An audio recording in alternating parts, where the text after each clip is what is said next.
So if you remember our previous video, we had made this amazing task flow on how I cook food, right? And an important thing to note is this is my process.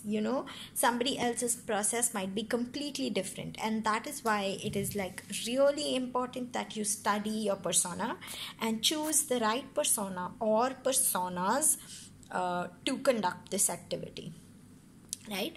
So if you see, I have numbered them all, and what we're going to do now, and this is why I like to use stickies, is we're going to bunch them into similar or bunch them into stages. Like for example, thinking about stuff, looking for stuff, googling stuff, researching, choose.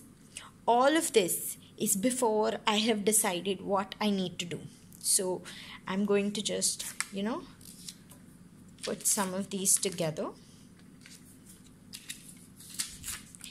I'm going to put this stuff together. So this will be stage 1. Okay. The next is preparing, cutting, boiling, keeping ingredients out, making groups, is all the stuff I do before the actual physical cooking, right?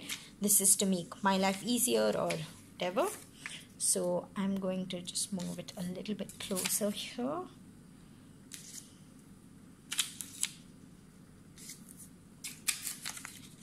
Make groups, right?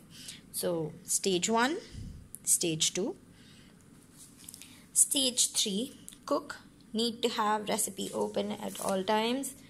It's important. So cooking, the actual physical act of cooking. Clean up and eat. I think it's fair enough for these two to be separate. Okay, so there you go. You have 5 stages to cooking like I do. 1, 2, 3, 4 and 5, right? Now for this video, so that we can move a little faster, what I've done is I've made a journey map so that you guys can take a look at what it looks like. So if you see, there are many rows of stuff.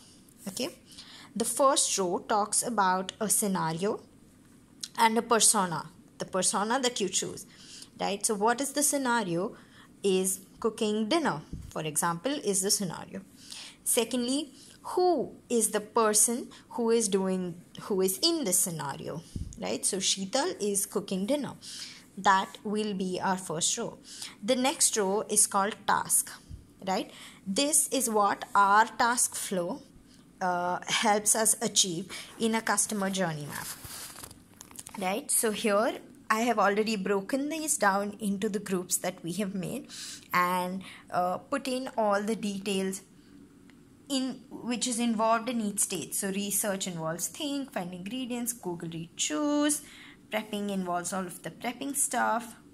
Cooking involves, so I added this bit, but yeah, follow instructions, improvise. If you remember, if I don't have stuff, improvise. Remember the steps, keep time. Time is extremely important in cooking. Clean, put things back, eat, enjoy, yay. Okay, so that is our first row. Now, one thing that I'm going to do here is I am going to mark out things that I do physically and things that are happening inside my head. For example, think is inside. Find ingredients is probably something I physically do. So outside. Google is outside. Read is outside, which is a physical activity rather. Choose is in again. Okay, here I think most of these is, all of these rather, are things I'm doing outside. Probably making groups is something I do both in my head and physically, right?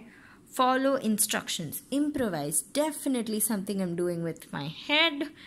Remember steps, something that is happening inside.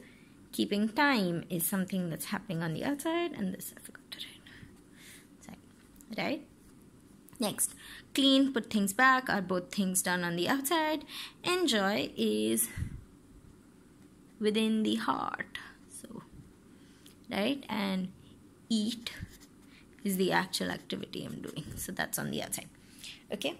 So the reason I did this is because when we design digital experiences, for example, it's very important for us to know what is the user or the persona physically doing, actions they are taking, versus what is happening in the back end or in the system while this is happening. So if for example somebody is searching for something online, there is a very big system that is empowering him and providing results because of which he is able to search, right?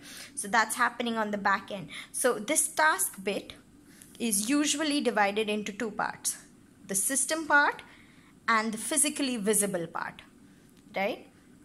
So in this particular case, my brain is the system, so that's why I've marked things as in. And my body is the physical part, which is where I have marked as physical actions and things that I am doing. Okay. The next bit is emotion. So here, what we're going to do is map out how we feel throughout this journey, right?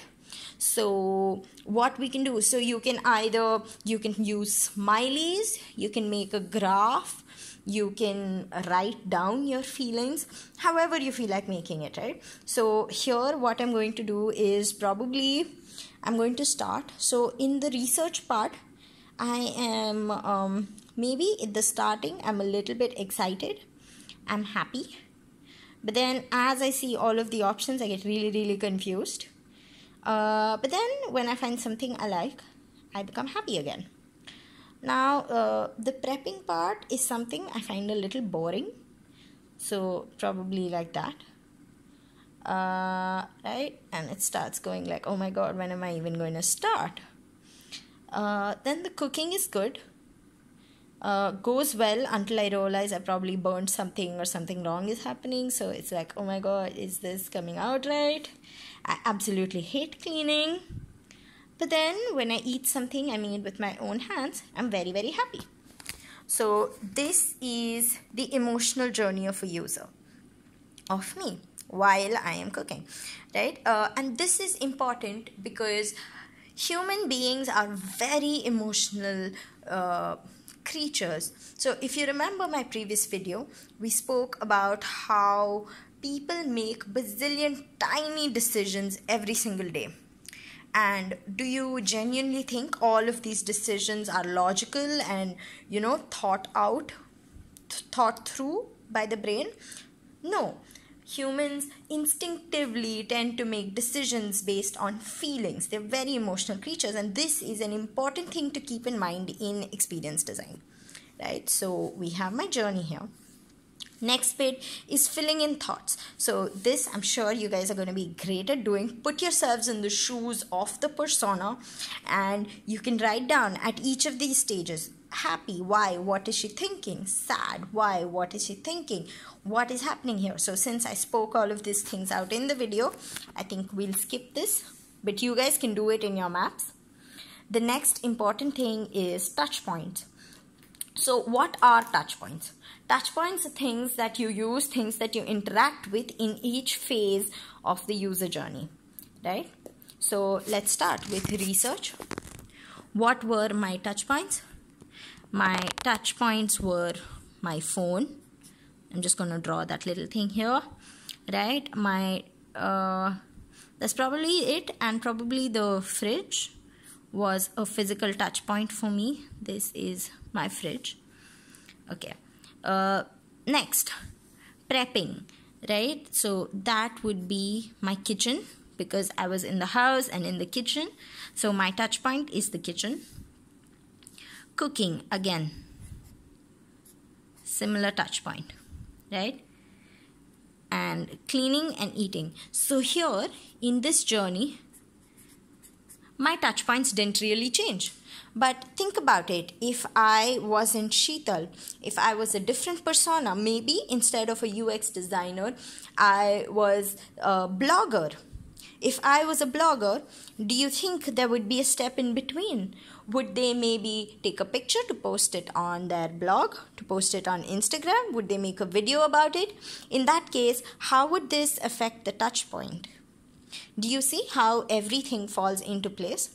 So this was very basic. This was quite simple, where I didn't have multiple touch points, but it's important to map these things out, because that is when you realize, okay, this is a simple journey. I don't have too many touch points. Or maybe this is a complex journey, and this is how you are able to ensure that irrespective of which touch point am I using, am I going to sit on my laptop, am I going to use my phone, am I going to physically go somewhere to do something as part of my journey. It's important as an experienced designer to understand that wherever you are, in whichever stage of the journey, the experience should always be positive, right? Our job is to reduce these negative bits as much as we possibly can. Okay, so oops, I think I put touch points in place of thoughts. So let's just call this touch points, and this can be thoughts. Okay, all right. Anyway, so you guys fill in the thoughts. These are my touch points. And the last bit, problem areas. This is the best. This is my favorite part, because this is where the challenge lies. Okay, now that you know everything that you have to do, you know what the user is thinking, you know how they're feeling, you know what resources they have around them at each step. So you also know what problem areas exist at each stage, right? So for example, maybe this takes too long. Maybe this takes too long for preparation. I don't know, maybe I don't have all the ingredients. Don't have all ingredients. Okay, forgive my handwriting. Okay, cooking. Remembering is obviously a problem. Remembering is a problem. I have to hold the phone. Hold the phone when my hands are busy. That's obviously a problem. Cleaning itself is a big problem, right? Eating, I'm happy about. Right? Eating, I'm happy about. So this is an example of how to create a customer journey map.